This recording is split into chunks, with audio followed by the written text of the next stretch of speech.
I watched people celebrate my house like it already belonged to someone else. They laughed in my living room, raised glasses in my kitchen, and posed for family pictures in front of the fireplace I built with my own hands. The strange part wasn't that they were inside my home. The strange part was that every single person believed I was the guest. My name is Michael Dawson. I'm 72 years old, and what happened that afternoon changed my family forever. Before I tell you how one knock at my front door ended everything, welcome to Behind Dad. If you enjoy emotional family stories with unexpected twists and powerful life lessons, make sure you subscribe now, because every week I share true-style stories that stay with you long after they're over. Now let me tell you how the biggest betrayal of my life began with a simple favor. 6 months earlier, my daughter Sarah and her husband Daniel were going through a difficult time. Daniel had lost his job after the company he worked for suddenly closed. Bills were piling up. Their savings were disappearing faster than either of them expected. Sarah called me one evening with tears in her voice and asked if they could stay with me for a little while until they got back on their feet. I didn't even think twice. She was my daughter.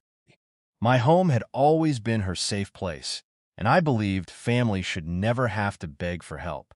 The first few weeks went smoothly. Daniel thanked me almost every day. He helped cut the grass, carried groceries inside, and even repaired a broken fence in the backyard. Sarah cooked dinner most evenings, and for a while, the house felt full of life again.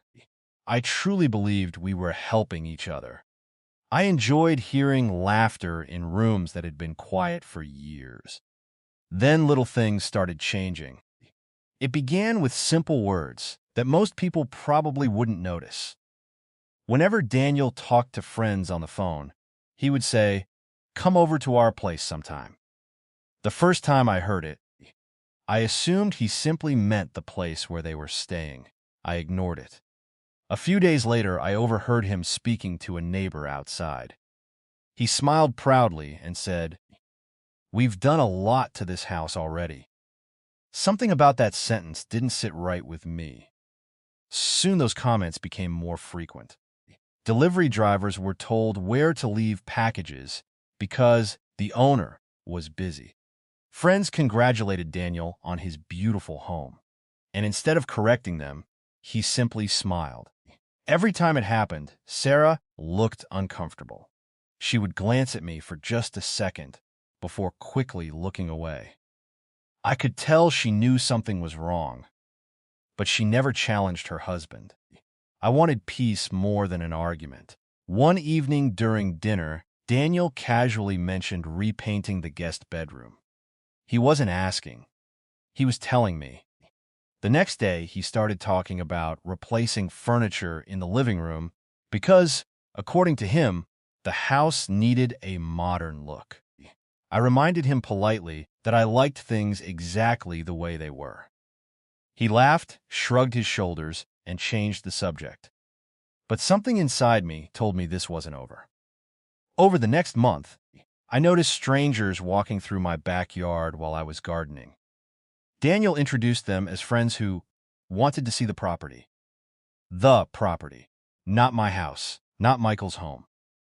The property.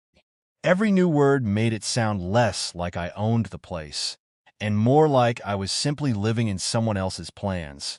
Sarah became quieter with each passing week.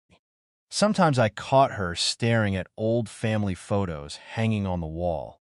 It looked like she wanted to say something, but fear always stopped her. I didn't pressure her. I believe the truth always finds its own way into the light. I just had no idea how shocking that truth was about to become. A few days later, I left town to visit an old friend I hadn't seen in years. We spent the afternoon talking about retirement, grandchildren, and how quickly life changes when you get older. I stayed longer than I planned because it felt good to laugh again. As the sun started to set, I drove home expecting a quiet evening. Instead, I turned onto my street and immediately hit the brakes. Cars were lined up on both sides of the road. My driveway was completely full. I counted more than 20 vehicles before I even reached my mailbox. At first, I thought one of my neighbors must be hosting a large gathering. Then I noticed balloons tied to my front porch and music pouring out of my windows. My stomach dropped. I parked a few houses away and walked toward my home. The closer I got, the louder the voices became. People I had never met were standing in my front yard, holding drinks and laughing, like they had been invited to the biggest celebration of the year. Nobody recognized me. A few guests smiled politely as if I were another visitor arriving late. When I stepped through my own front door, I froze. The living room was packed with people. My dining table was covered with trays of food. Children were running through the hallway with balloons in their hands. Someone had moved my favorite chair into the corner to make more space. Decorations hung from walls I had painted with my late wife years before. Every room in the house had been turned into part of a celebration I knew absolutely nothing about. Then I saw Daniel. He stood in the middle of the crowd wearing a huge smile, shaking hands, laughing loudly, and accepting congratulations from everyone around him. He looked happier than I had ever seen him. Finally, he noticed me. For just a second, his smile faded. Then he quickly walked over, patted me on the shoulder like I was one of the guests, and said, "Glad you made it back. Help yourself to some food." That was it. No apology, no explanation, no permission. Before I could answer, another group of guests surrounded him.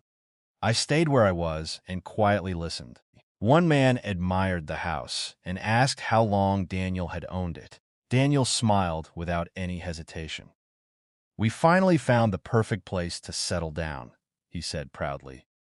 "It took a while, but it was worth the wait." The man shook his hand and congratulated him.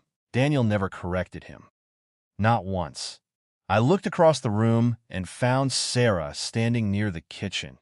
The moment our eyes met, I saw guilt written all over her face. She looked like someone carrying a secret too heavy to hold anymore. She started walking toward me, but stopped when Daniel called her over to meet more guests. I didn't interrupt. I didn't argue. I simply watched. A little later, someone suggested taking family pictures. Everyone gathered in my living room in front of the stone fireplace I had built with my own father nearly 40 years earlier. They laughed while cameras flashed one after another. Parents, grandparents, cousins, aunts, uncles, everyone squeezed together as if this house had belonged to their family forever. Then someone shouted, "Let's get one of the new homeowners." Cheers filled the room. Daniel wrapped his arm around Sarah and pulled her close. They smiled proudly while people clapped around them. I noticed Sarah forcing her smile, but she still didn't step away. That hurt more than I expected. I quietly walked over to my favorite chair near the window and sat down.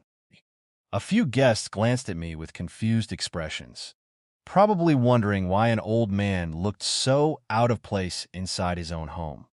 The party continued around me. Music played, glasses clinked together. Laughter echoed through every room.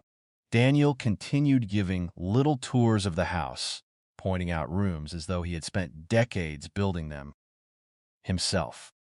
He even explained future renovation plans to a few relatives. Every word made him sound more like the owner and made me disappear a little more. Still, I stayed calm. Because there was one thing Daniel didn't know. Weeks earlier, I had noticed the way his attitude was changing. I had quietly prepared for the possibility that respect might eventually disappear completely. I wasn't looking for revenge. I simply believe that clear boundaries protect families before anger destroys them. Earlier that morning, before leaving to visit my friend, I had made one short phone call. Now I checked my watch. They were almost here.